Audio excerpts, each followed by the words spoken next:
etc.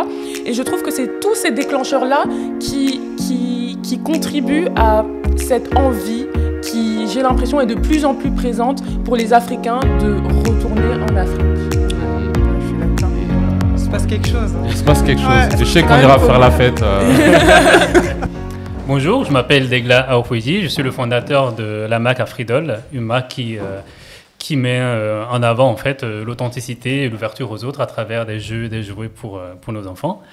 La thématique du retour vers le continent africain est une thématique d'actualité. Moi, je suis né au Bénin, j'ai grandi au Bénin avant de venir en France et j'ai jamais coupé ce lien en fait que j'ai avec le Bénin, géographiquement parce que je retourne souvent au Bénin et aussi émotionnellement, psychologiquement et autres.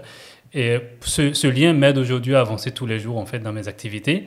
Et aussi, il est important en fait d'utiliser en fait tout ce que j'ai appris au Bénin et aussi ici, que ce soit sur le plan de ma formation ou de mes fonctions professionnelles, de l'utiliser aussi pour aider certaines personnes qui ont des besoins spécifiques au Bénin par exemple ou ailleurs.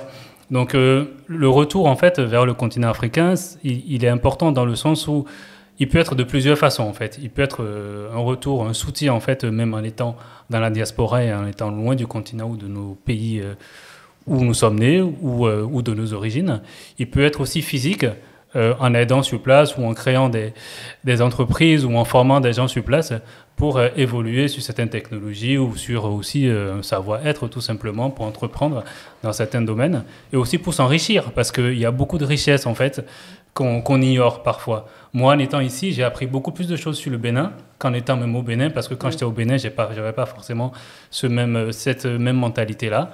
Et il y a tellement de richesses, en fait, qu'on ne connaît pas et qui peuvent nous aider, nous, à nous développer et aider l'humanité, tout simplement.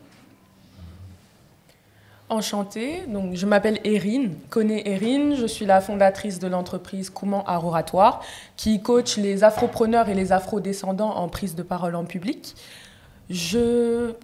Au niveau de la thématique du retour en Afrique, pour moi, c'est une évidence. En fait, je me suis jamais posé la question de ne pas y retourner un jour dans ma vie.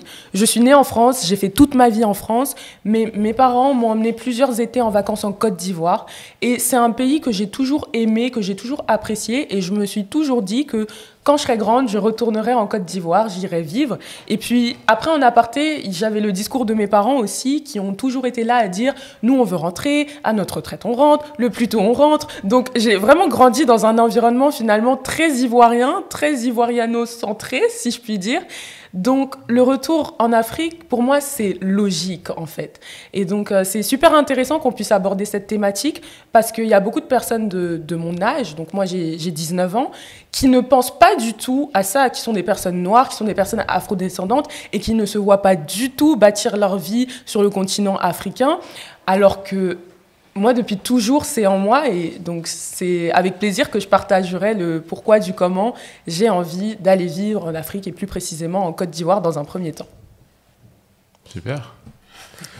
Bonjour à tous, je m'appelle Kenzo Hassani, je suis coach en alignement et en neurosciences. Donc, je suis créateur du podcast Live Gamers. Donc, en fait, Live Gamers, c'est un podcast qui est à destination directement des entrepreneurs et des jeunes professionnels. Et l'objectif, c'est de les aider à développer ce qu'on appelle leurs soft skills. Donc, ça va être vraiment leur performance. Ensuite, en ce qui concerne la question de retourner en Afrique, en fait, c'est une évidence là, à l'heure actuelle. Tout simplement parce que je suis issu alors de la première vague d'immigration de ma famille. Et en fait, c'est très simple. Chez moi, ça a toujours été comme à la maison, donc comme au pays. Ça veut dire qu'on mange africain. Mon éducation a été africaine. On m'a transmis des valeurs bien spécifiques sur comment est-ce qu'on fonctionne chez nous. Et en fait, aujourd'hui, je me considère plus comme un héritier de cette culture-là. Et c'est évident en fait qu'à un moment donné, je vais devoir rentrer au pays pour contribuer au développement tout simplement de ma communauté. Ensuite, après, en ce qui concerne la génération là qui est en train d'arriver, je sais que le fait de rentrer au pays, c'est pas forcément une question qu'on leur pose tout de suite, enfin qui leur parle pas. Et je les comprends parce qu'en même temps, il faut avoir ce déclic-là de vouloir rentrer au pays, parce qu'il est aussi question de trouver sa place, parce que l'idée c'est de rentrer au pays pour une raison bien spécifique, pas tout simplement dire j'y vais parce que c'est chez moi, mais aussi je rentre pour une mission bien spécifique. Aujourd'hui, nos parents sont venus en Occident pour récupérer un savoir, aussi pour gagner de l'argent, pour proposer pour donner un avenir à leurs enfants. Et moi, aujourd'hui, j'en suis conscient, clairement conscient que si aujourd'hui mes parents ont fait des kilomètres en Occident, c'était pour donner un avenir meilleur à leurs enfants, pour qu'ils puissent après le transmettre aux générations futures.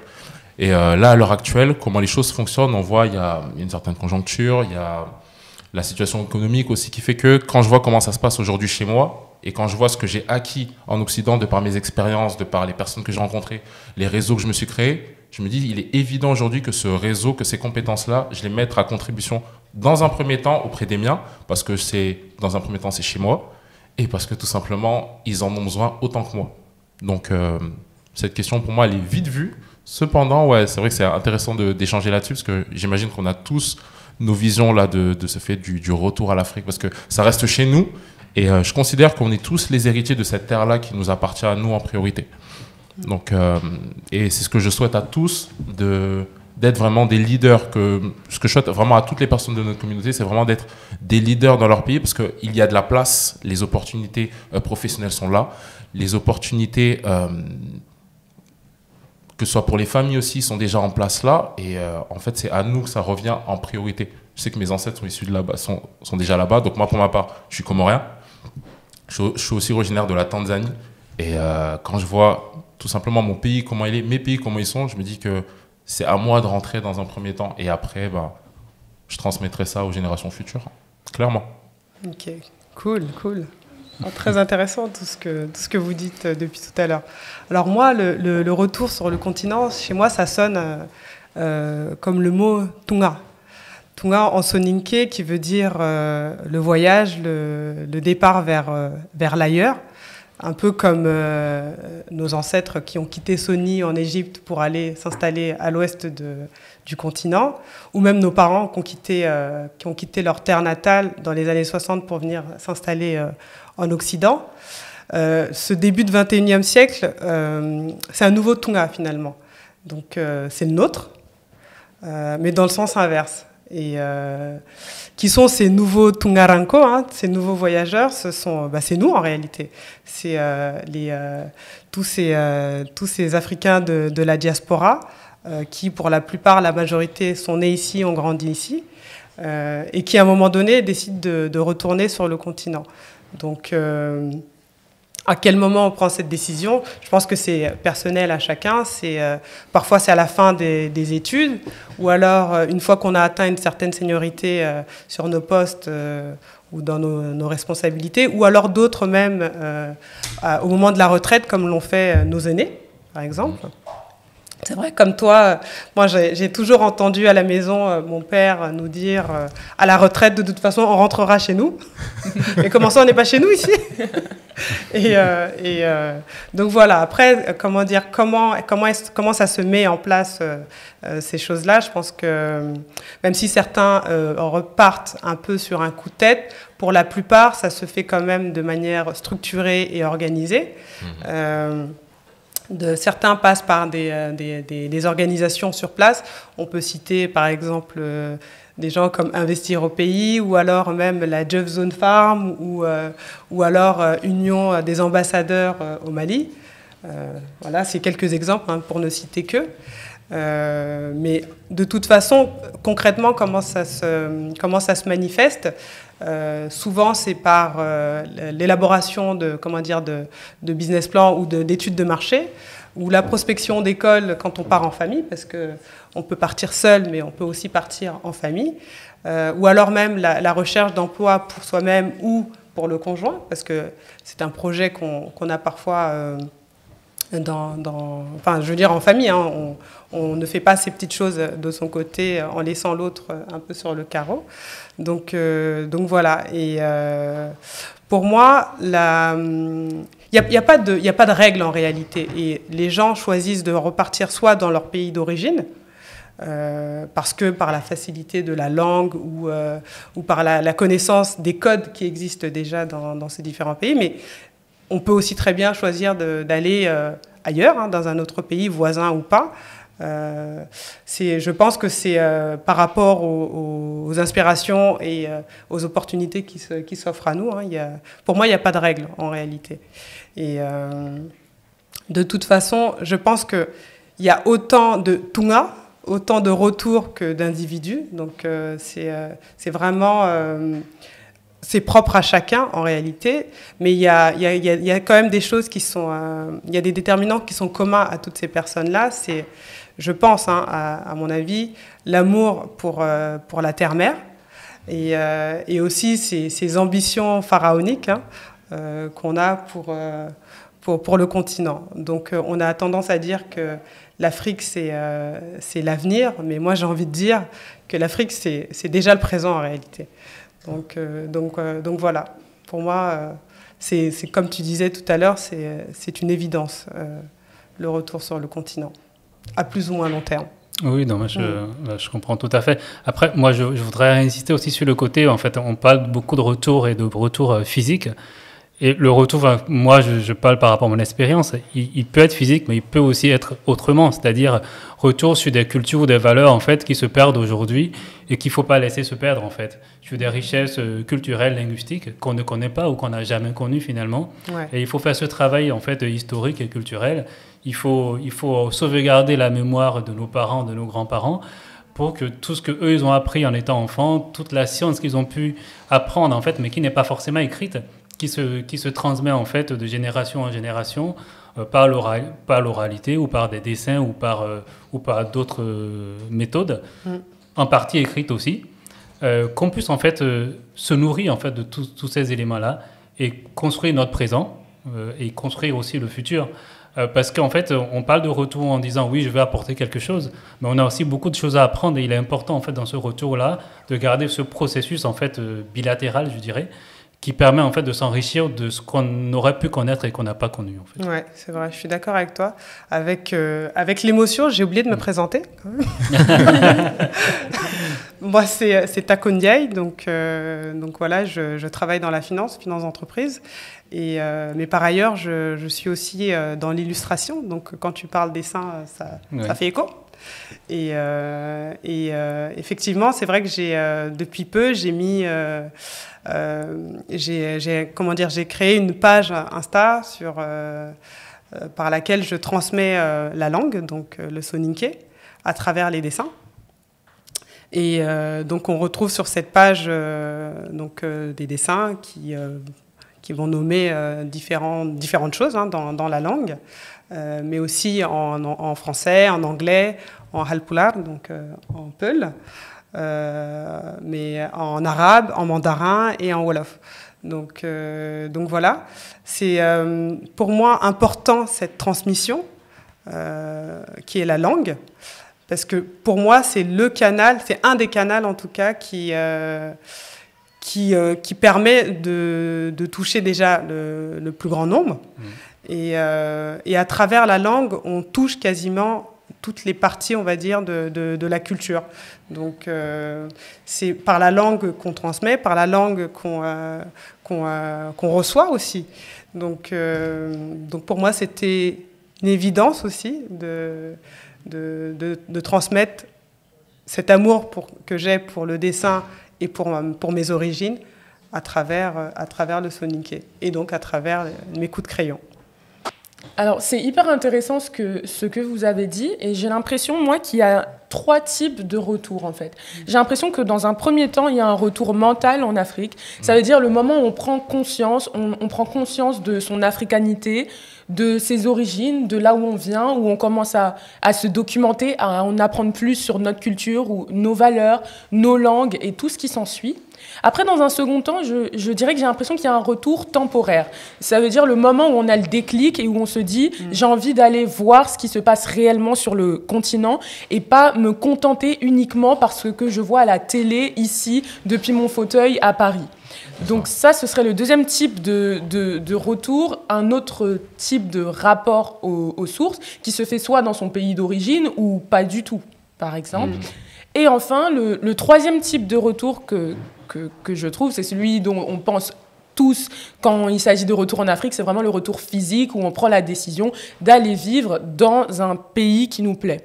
Mais du coup, ce chemin vers le retour en Afrique, je trouve que pour le coup, c'est vraiment un chemin qui prend du temps, c'est de la réflexion. C'est assez rare que quelqu'un se lève d'un coup et qu'il se dise je m'en vais en Afrique, je retourne dans tel ou tel pays. C'est vraiment un processus qui naît de prise de conscience. Aujourd'hui, on a la chance d'avoir des médias afro ou des personnes, des vulgarisateurs sur Internet qui démocratisent l'Afrique, qui nous donnent leur version de l'Afrique, des personnes comme Grandeur Noire, par exemple, qui vont nous parler de l'histoire africaine, comme investir au pays, qui vont nous parler de ce qu'on peut faire en Afrique, comment on peut investir en Afrique, etc.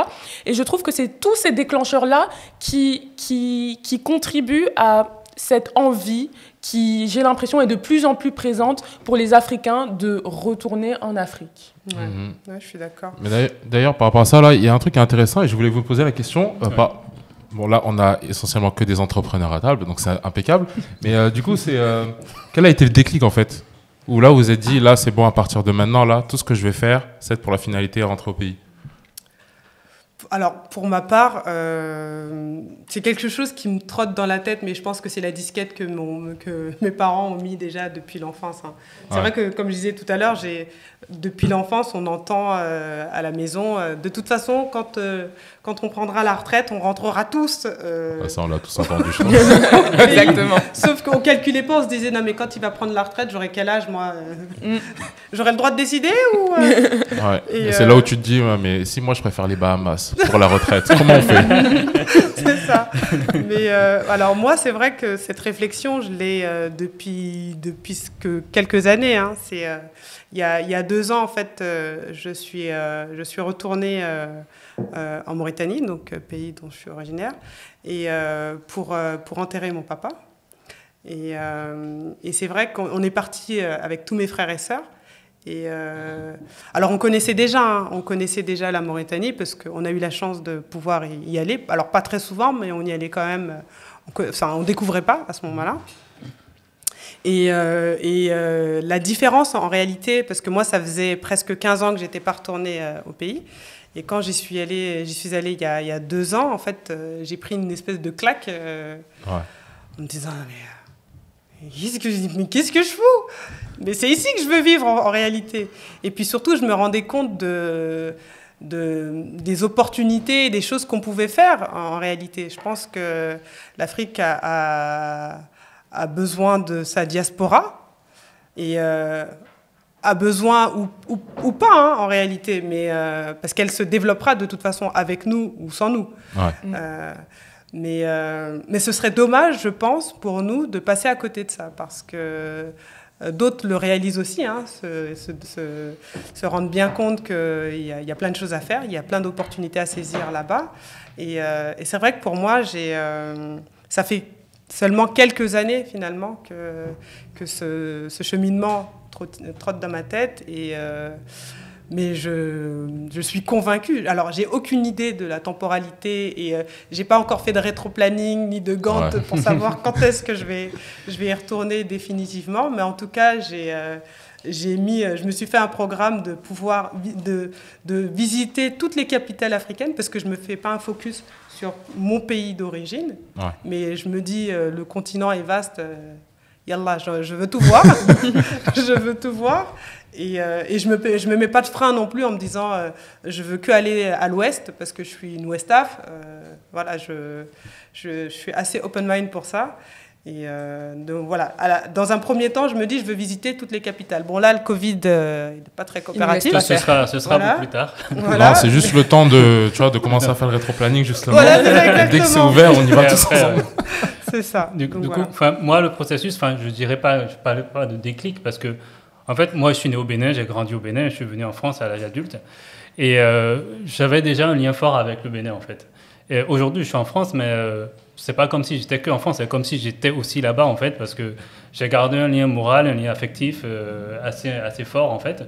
Et finalement, moi, c'est tout un processus, en fait. C'est pas, j'aurais pas un déclic qui va dire aujourd'hui, je rentre, parce que c'est comme si je l'étais déjà tout le temps. Et j'ai pour envie, et c'est ce que je fais déjà, de garder un lien assez fort et de développer aussi des activités en fait, qui me permettent en fait, de vivre ce lien tous les jours. En fait.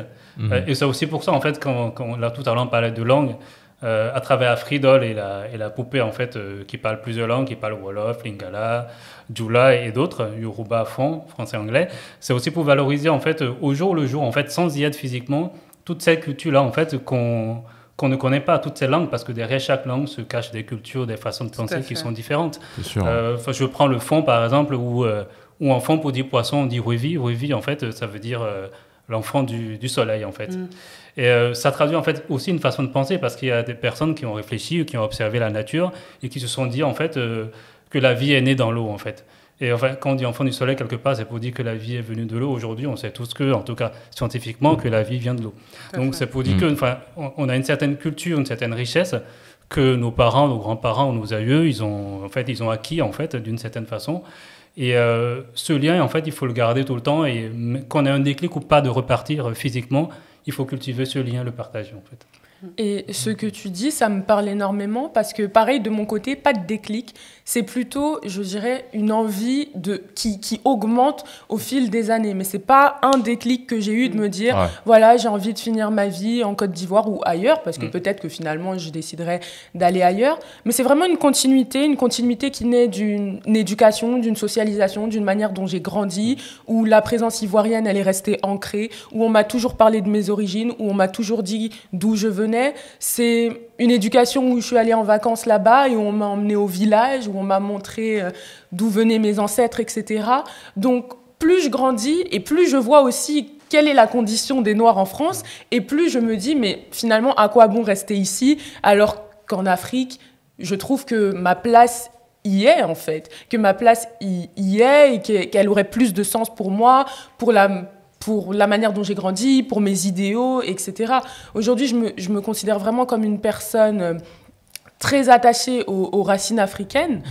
Et étonnamment, parce qu'il y a beaucoup de personnes qui vivent en France et qui se disent que quand elles arrivent en Afrique, elles ont l'impression qu'on les voit comme des Français. Moi, j'ai l'impression qu'on ne me voit pas comme une Française et qu'on accepte mon identité ivoirienne malgré le fait que je vienne de France. Oui, on va me dire « Oh, t'as l'accent français, etc. » Mais voilà, la baguiste. Mais je ne trouve pas qu'on nie mon identité ivoirienne. On ne me dit pas « Tu n'es pas ivoirienne, tu n'es pas des nôtres. » Et ce sentiment aussi d'être accepté par des personnes, ça fait du bien et ça donne encore plus envie d'y rester, en fait. C'est clairement ça, ouais. Parce qu'il y a quelque chose là que j'ai remarqué, en tout cas pour le continent, ça c'est quelque chose qui est propre à tous les pays. Dès qu'on arrive en Afrique, on sait qu'on est chez nous, en fait. Et ça, en tout cas pour moi, je sais que mes parents, bon moi de par mon éducation, on m'a toujours dit, bon de toute façon, plus tard c'est là-bas. Plus tard c'est là-bas, il y a telle maison, il y a... Bon bref, tu sais que c'est là-bas. Mais en même temps, il y a ce truc de... je sais que si... Bon, avant, je le savais, mais je ne prenais pas vraiment conscience. Mais le fait d'y être allé et d'avoir mis le pied chez moi, en fait, directement, ça a augmenté, mais vraiment, ma conviction de ouf, en fait. Et là, j'ai vraiment vu que, effectivement, là, je suis vraiment chez moi. Et c'est vraiment quelque chose qui est très... Alors là, comment le décrire ? Il faudrait voir, parce qu'il faudrait des stats et tout. Mais c'est vraiment spécial, hein, le fait de rentrer chez soi et dire, mais en fait, là, je suis vraiment chez moi. Et directement, quand je suis rentré en France, là, j'ai vu une différence, en fait. Et c'est là où je me suis dit, ouais, en fait, ma place, elle est vraiment là. C'est vraiment un truc en mode, ouais, là, je le sais, là. C'est vrai. Ok, bah, merci, guys. C'était sympa. Merci. C'était sympa, cet échange. C'est vrai qu'on aurait aimé continuer encore un peu plus. Avec c'est vrai. plaisir. Bon, à un moment donné, il faut s'arrêter. Et en tout cas, moi, je suis ravie. Je suis ravie d'avoir pu échanger. Et, merci, un grand merci à Vidéocast pour ce moment, pour cette table carrée, on va dire. Parce que vraiment, c'était très intéressant.